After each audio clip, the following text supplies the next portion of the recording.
Olá, sejam muito bem-vindos à leitura do livro A Biologia da Crença, de Bruce Lipton. Eu sou Olivia Antônio e vou ler para vocês o capítulo de hoje, que é Moradores da Terra.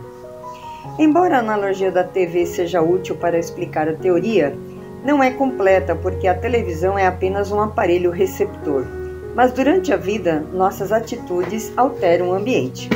O simples fato de existirmos no planeta já modifica algumas coisas. Portanto, uma maneira mais completa de compreendermos nosso relacionamento com o espírito é comparar os humanos aos robôs.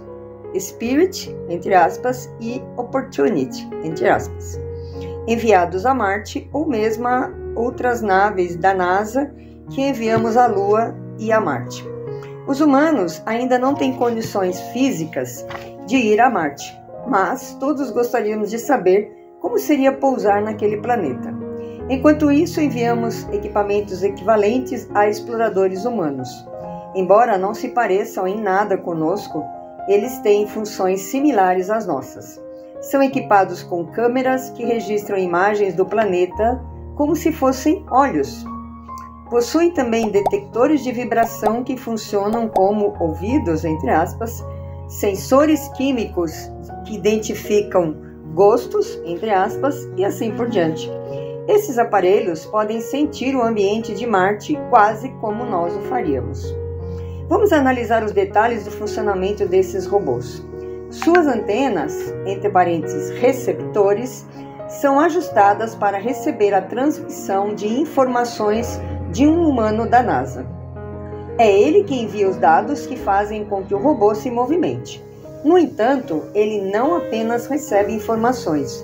O controlador da NASA também recebe as informações sobre o que acontece com o robô e interpreta as experiências dele, usando-as no aperfeiçoamento da navegação sobre o terreno de Marte. Você e eu somos, abre parênteses, residentes da Terra e recebemos informações de uma grande central de controle técnico espiritual. As experiências que adquirimos durante a vida são enviadas a essa central, nosso espírito. Portanto, a maneira como você vive influencia diretamente as características de seu eu, entre aspas. Essa interação corresponde ao conceito de karma. Quando compreendemos isso, passamos a prestar mais atenção à maneira que vivemos neste planeta, pois as consequências de nossos atos se prolongam além da existência de nosso corpo. Tudo o que fazemos tem consequências que podem nos afetar hoje ou mesmo a uma versão futura de nosso ser.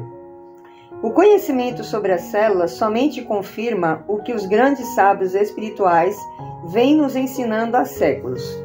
Cada um de nós é um espírito encarnado na matéria. Uma analogia interessante para essa verdade espiritual é o que ocorre quando a luz atravessa um prisma. Quando um feixe de luz branca atravessa um prisma, sua estrutura cristalina a refrata e distribui, fazendo com que ela se transforme em um espectro semelhante a um arco-íris. As cores que compõem a luz branca são vistas em separado devido à sua frequência individual. Se o processo for revertido, ou seja, se projetarmos um espectro com as cores do arco-íris por meio de um cristal, as frequências de cada uma delas vão se recombinar e formar um facho de luz branca. Agora, imagine que a identidade de cada ser humano é a frequência individual de uma das cores do espectro. Se eliminarmos propositalmente uma delas, ou seja, se retirarmos uma das cores de que, abre aspas, não gostamos, fecha aspas, e tentarmos fazer o restante passar pelo prisma, o resultado não será mais luz branca. Por definição, a luz branca é composta de todas as frequências juntas. Muitos espiritualistas preveem o retorno da luz branca ao planeta e imaginam que virá na forma de um indivíduo como Buda, Jesus ou Mohammed. De acordo com minha recente descoberta da espiritualidade, imagino que a luz branca somente retornará ao planeta quando os seres humanos reconhecerem uns aos outros como frequências individuais de suas cores. Enquanto continuarmos matando ou depreciando as pessoas das quais, abre aspas, não gostamos, fecha aspas, como se estivéssemos destruindo uma simples frequência do espectro em um laboratório, jamais conheceremos a luz branca. Nossa missão é proteger e cuidar de cada frequência humana para que o espectro de luz branca possa voltar a brilhar. Evolução fractal, uma teoria de vida. Agora que já expliquei por que hoje sou um cientista espiritual, gostaria de explicar por que sou otimista. Acredito que a história da evolução seja uma história de padrões repetitivos. Estamos em meio a uma crise, mas o planeta já passou por situações assim. A evolução é cheia de altos e baixos, com a extinção de diversas espécies, incluindo a dos dinossauros. Esses altos e baixos sempre estiveram ligados a catástrofes ambientais, exatamente o que temos hoje. À medida que a população humana cresce, passamos a disputar espaço com os organismos com os quais dividimos o planeta. A boa notícia, porém, é que situações desse tipo sempre deram origens a novas formas de vida, e o mesmo deve acontecer agora. Conforme esse ciclo se finaliza, as pessoas vão ficando alarmadas e apreensivas quanto às falhas na estrutura que sustentam a civilização. Mas eu acredito que os, abre aspas, dinossauros, fecha aspas, que estão destruindo a natureza, em breve estarão extintos. Os sobreviventes serão aqueles que perceberem que ao destruir o planeta, estamos destruindo a nós mesmos. Como eu posso ter tanta certeza? Minha teoria se baseia no estudo da geometria fractal. Vamos começar com uma definição de geometria que explica por que ela é importante para o estudo da estrutura de nossa biosfera. Geometria é uma maneira matemática de entender, abre aspas, o modo pelo qual diferentes partes de um objeto se encaixam uns aos outros, fecha aspas. Interessante essa definição, nunca tinha pensado nisso, ou nunca tinham me dito isso. Até 1975, o único tipo de geometria era a euclidiana, descrita no 13º volume dos textos gregos chamados, abre aspas, os elementos de Euclides, fecha aspas, escritos em 300 a.C. Para os alunos que têm boa noção espacial, esse tipo de geometria é fácil de entender, porque ela utiliza estruturas como cubos, esferas e cones e pode ser mapeada em papel quadriculado. Mas isso não se aplica à natureza. Não se pode mapear uma árvore, uma nuvem ou uma montanha utilizando fórmulas matemáticas euclidianas. Na natureza, as estruturas orgânicas e inorgânicas apresentam padrões irregulares e aparentemente caóticos. Essas imagens naturais somente puderam ser reproduzidas com a proposição da geometria fractal. O matemático francês Benoît Mandelbrot propôs a primeira teoria de matemática e geometria fractal em 1975, bem recente.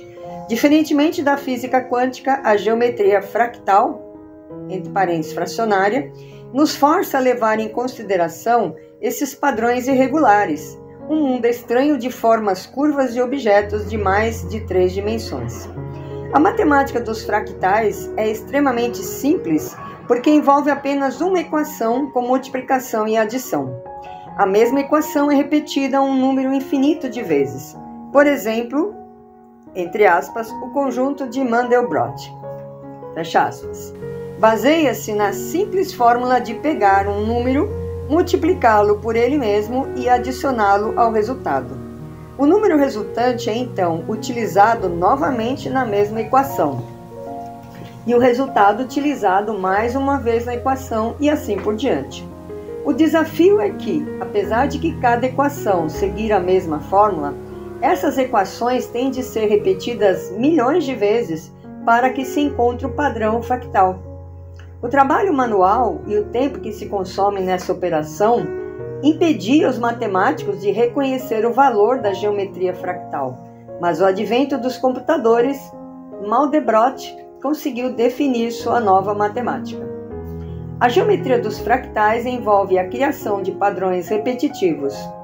abre aspas, semelhantes a si mesmos, fecha aspas, e alojados um no outro. Uma imagem semelhante, embora bastante rudimentar, é a das bonecas russas pintadas à mão. Cada uma das pequenas é uma miniatura, embora não exatamente a mesma versão das maiores. A geometria fractal enfatiza o relacionamento entre os padrões de uma estrutura completa e os de cada parte dela. Por exemplo, o padrão dos ramos de uma árvore lembra o dos galhos principais, que saem do tronco. O padrão de um rio lembra os padrões de seus afluentes. No pulmão humano, o padrão fractal das ramificações dos brônquios se repete nos pequenos bronquíolos. Os vasos arteriais e venosos do sistema nervoso periférico também têm padrões similares. Mas será que as imagens repetitivas observadas na natureza são mera coincidência? Acredito que não. Deixe-me apresentar 2 motivos pelos quais acredito que a geometria fractal define a estrutura da vida. O primeiro é que a história da evolução é, abre parênteses, como já mencionei diversas vezes nesse livro, fecha parênteses, a história da ascensão a níveis mais altos de consciência. O segundo é que nesse nosso estudo da membrana, definimos o complexo de proteínas receptoras executoras, PEMs, como a unidade básica de consciência e inteligência. Consequentemente, quanto mais proteínas receptoras executoras, abre parênteses, as azeitonas em nosso sanduíche modelo de pão com manteiga, fecha parênteses, um organismo processa, mais consciência ele tem e mais alto ele se encontra na escala evolucionária. Como é meio longo esse tópico aqui, eu vou parar por aqui. Provavelmente terminaremos o livro amanhã. Amanhã é nosso último áudio deste livro. E eu vou buscar, então, uma referência para o próximo livro. Espero que vocês continuem comigo no próximo livro também. E do meu coração para o seu coração, eu desejo que os seus sonhos se realizem. Até o próximo áudio.